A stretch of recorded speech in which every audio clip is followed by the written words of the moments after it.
Hey everybody, it's Austin Howell from Briggs and Howell Film Critiques, and want to let you guys know about a new video project I'm going to be starting here on YouTube. It's what I like to call the Alphabetical Movie Project, and what this is I own, the current count is 1,234 movies in this beautiful living room. So, and it's obviously ever increasing because of my need to own physical media.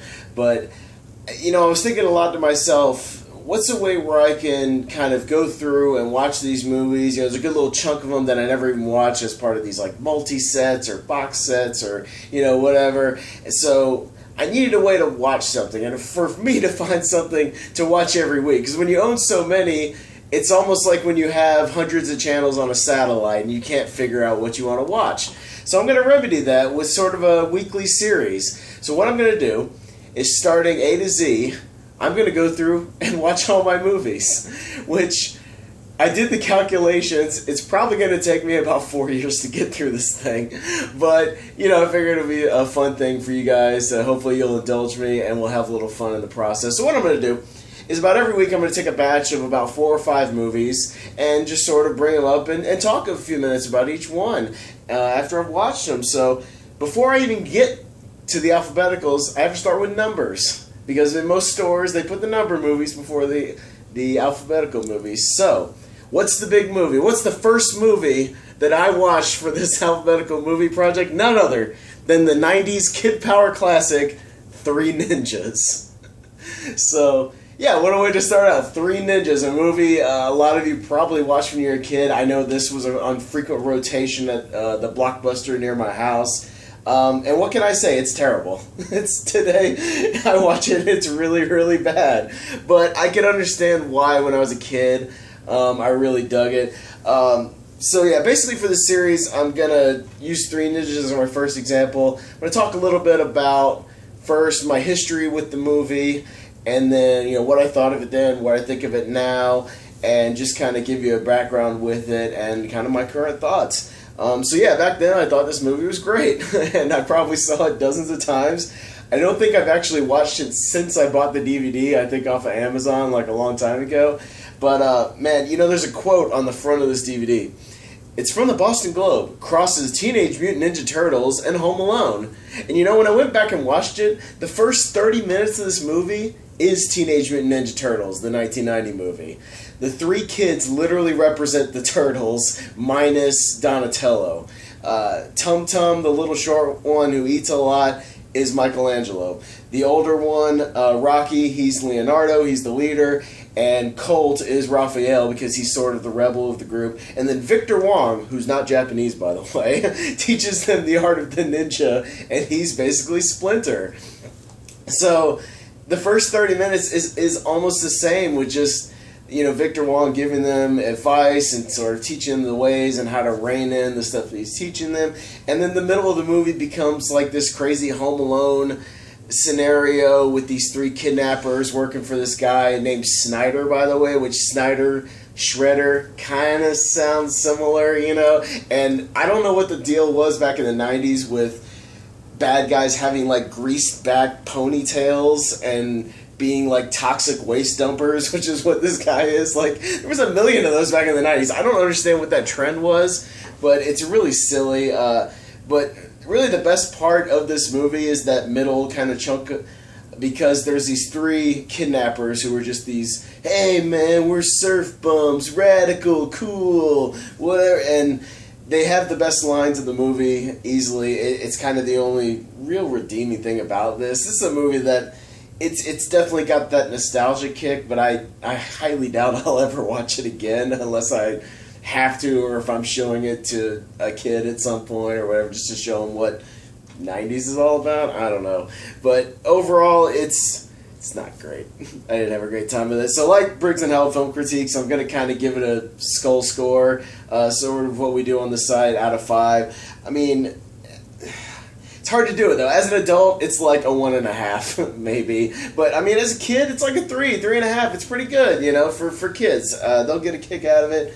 You know, there's a good decent amount of action, and it's okay for kids comedy, so it's not bad. It's not the worst thing ever, but you know, it's a kids movie. What can you do? So second movie on the docket out of the four I've got today is the Eminem semi-biographical pick, 8 Mile.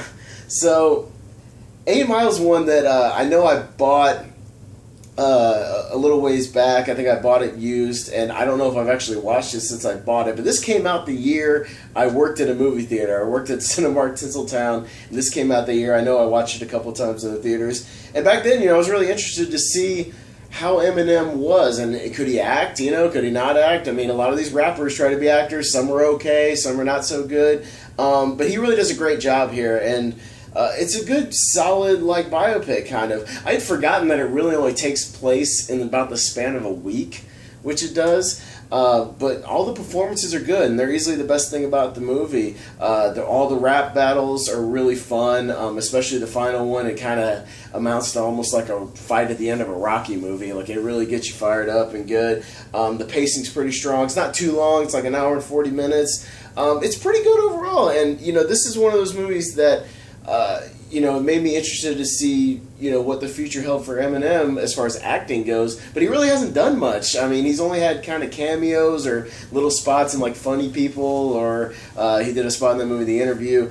I had heard a rumor a long time ago that movie Elysium that Matt Damon did, that they tried to get Eminem for it. I thought that would have been really, really interesting. And it's kind of one of those alternate dimension, alternate casting universes I'd like to see if it had actually happened. But overall, 8 Mile is pretty solid. It's not perfect, but it's a pretty good movie. It's a 3.5 or 4-star movie. He really holds it together, and it's pretty good.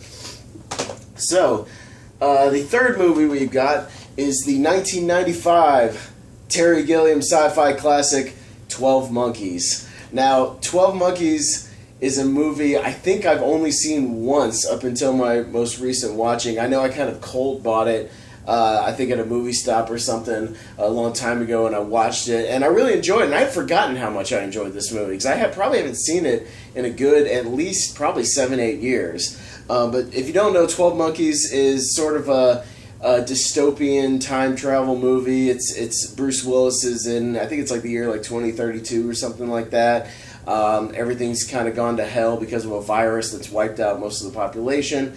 So these guys figure out a way to send people back. So he goes back to get intel on this virus that kind of started everything, but at first he gets thrown into the wrong year, and then he finally gets to the right year, but he's in a mental hospital, and there's all kinds of issues. But Bruce is really good here. This is kind of still before he started to really phone in his performances, and this is probably one of his really last good ones before he kind of entered the 2000s. But the real standout here is Brad Pitt. Pitt is a guy I'm a huge fan of. He's sort of what Leo DiCaprio is to me now, to where the guy he just doesn't make bad movies. He's really good in everything. He was even really good back here. I believe he was nominated for an Oscar for this movie for supporting actor, and he completely deserves it. There's a good chunk in the movie, about 20 minutes, where it's just Bruce Willis and Brad Pitt, and Brad Pitt's one of the patients at the mental hospital, and he's super crazy, super out of his mind, really hyper tension. He's just talking a million miles a minute, and he's great. And I don't know how he did it. He's super fast, but man, he completely steals the show. It's a good movie. It's a little long. The movie's about 2 hours and 10 minutes. It's probably about 10 or 15 minutes longer than it really needs to be. But man, if you have not gone back and watched 12 Monkeys, give it a shot, especially if you're a fan of sci-fi or time travel, things like Looper, another Bruce Willis movie. This is really, really good stuff. It's kind of a hidden classic from the 90s that I think a lot of people haven't gone back to see. So, we've got Kid Power, we've got music, sort of rapper biopic, and a crazy sci-fi movie. What movie concludes this week's episode? Oh, fun, fun, fun! It's 12 Years a Slave! Yay! So, this is how it's going to be. I mean, the way I'm doing this with the numerical and the alphabetical, I don't know what I'm going to get every week, So, this is the perfect example of the sort of mishmash of genres and styles I can have in these little batches. So 12 Years a Slave won Best Picture 2 years ago. I couldn't agree more. Really, really, really strong movie. Really emotional performances. I mean, it's a downer, but in sort of that Schindler's List type way, where it's extremely well made, and it really does bring up hard feelings inside of you.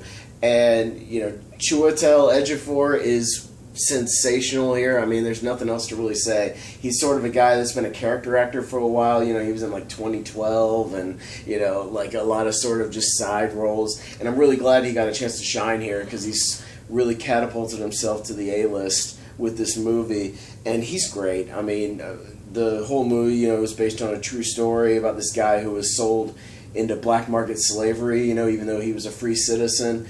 And man, it's just heartbreaking, some of the stuff he goes through, and it's one of the starkest portrayals of slavery I think that's ever been put to film. I mean, when people compare it to Schindler's List, how that's kind of the starkest, you know, movie version of the Holocaust, I mean, this is equally as harsh. But it's a tremendous, tremendous movie. You know, if you didn't see it, you have to kind of put yourself in the right mindset to watch it. You know, it's not when you pull off the shelf, hey guys, let's watch 12 Years a Slave. Like, no.